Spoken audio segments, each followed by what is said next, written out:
না, অভিযোগ আপনি কিসের ভিত্তিতে করছেন? আপনি তো আমাকে সেটা তথ্য বলা প্রমাণ হচ্ছে বলতে ফেক হবে। আইডি, একজনের 10টা ফেক আইডি। আইডিটা কে করছেন? ছাত্র দলের একজন গুরুত্বপূর্ণ দায়িত্বশীল তিনি নির্দেশনা দিয়েছেন যে প্রত্যেক ছাত্র দলের কর্মী 10টা করে ফেক আইডি খুলবা এবং প্রত্যেক আইডি থেকে প্রতিদিন 10টা করে হচ্ছে পোস্ট করবা। ছোটখাটো কোনো বিষয় নিয়ে যখন আমি মন্তব্য করে ফেলবো, ছোটখাটো কোনো বিষয়ের সাথে যখন আমি এঙ্গেজড হয়ে যাব, তাহলে তো আমার পলিটিক্যাল যে একটা ভারতের জায়গা সেটা তো নষ্ট হয়ে যায়। সবাইকে তার পজিশনটা চিন্তা করে ঠিক পজিশনের আলোকে কথা বলা, মন্তব্য করা এবং সে আলোকেই হচ্ছে চিন্তা করা উচিত।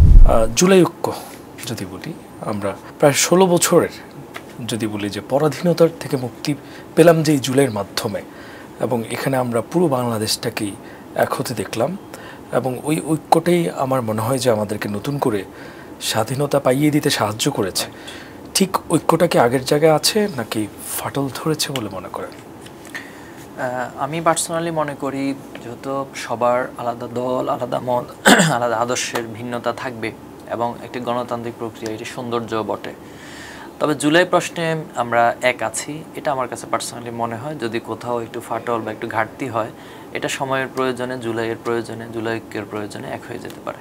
আমি একই প্রশ্ন ছাত্রদল সভাপতি আকিব ভাইকে করেছিলাম, উনি ফাটল ধরেছে এটা পুরোপুরি স্বীকার করেছেন, এবং এই ফাটলের মানে অনেকটা দায় আপনাদেরকে দিয়েছেন, কারণ আপনারা অনলাইনে আপনাদের কর্মী সমর্থকরা গুজব এবং প্রপাগান্ডা ছড়িয়ে তাদেরকে একরকম ডিমোরালাইজ বলি আর তাদেরকে ছোট করার এই কাজটা আপনারা করছেন। সে এই বিষয়ে কী বলবেন? না, এটি তো অভিযোগ, একটা ভিত্তিহীন অভিযোগ, আসলে কখনো সঠিক বলে মনে করি না আমি এটা। আর আমাদের কোনো জনশক্তি এটা করছেন, এটা আমাদের কাছে প্রতীয়মান না। এখন কোনো অতি উৎসাহে যদি করে থাকে, তো রাজনৈতিক যারা দায়িত্বশীল, যারা দায়িত্বপূর্ণ পদে আছেন, তাদেরকে তো একটু ভারত্বপূর্ণ হইতে হয়। ছোটোখাটো কোনো বিষয় নিয়ে যখন আমি মন্তব্য করে ফেলবো, ছোটোখাটো কোনো বিষয়ের সাথে যখন আমি এঙ্গেজড হয়ে যাব, তাহলে তো আমার পলিটিক্যাল যে একটা ভারতের জায়গা সেটা তো নষ্ট হয়ে যায়।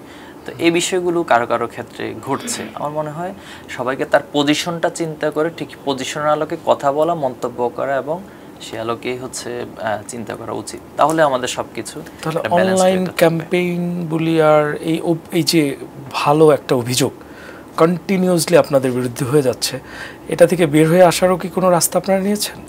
না, অভিযোগ আপনি কিসের ভিত্তিতে করছেন? আপনি তো আমাকে সেটা তথ্য প্রমাণ বলতে হবে। ফেক আইডি, একজনের 10টা ফেক আইডিটা কে করছে? আমরা রিসেন্টলি দেখেছি যে এখন যদি আপনি এই প্রসঙ্গেই যান একটা ডিবেটমূলক, তো ছাত্র দলের একজন গুরুত্বপূর্ণ দায়িত্বশীল তিনি নির্দেশনা দিয়েছেন যে প্রত্যেক ছাত্র দলের কর্মী 10টা করে ফেক আইডি খুলবা এবং প্রত্যেক আইডি থেকে প্রতিদিন 10টা করে হচ্ছে আমাদের বিরুদ্ধে মানে পোস্ট করবা। এটা তো প্রমাণিত, এটা বিভিন্ন মিডিয়াতে এসেছে এবং মেইনস্ট্রিম মিডিয়াগুলোতে এটা প্রকাশিত হয়েছে। তো আমাদের কি এরকম কোন নির্দেশনা আছে? ইভেন আমরা তো এখন পর্যন্ত আপনি যদি দেখবেন, আমরা যেভাবে করে আমাদের জনশক্তি বলার চেষ্টা করেছি যে আমাদের শুধুমাত্র আদর্শিক শুধু বক্তৃতা বিবৃতিতে দিলে হবে না, আমাদের আদর্শটা যেন সোশ্যাল মিডিয়ার মাধ্যমে ফুটে ওঠে। আমরা কাউকে সমালোচনা করব গঠনমূলকভাবে এবং যেন সেটা তাকে কোনো আঘাত না দেয়, এই বিষয়গুলো আমরা বারবার ইন্টারনালি এক্সটার্নালি আমাদের জনশক্তিদেরকে বলার চেষ্টা করছি। কিন্তু পক্ষান্তরে আমরা ছাত্রদলের পক্ষ থেকে কী পাচ্ছি?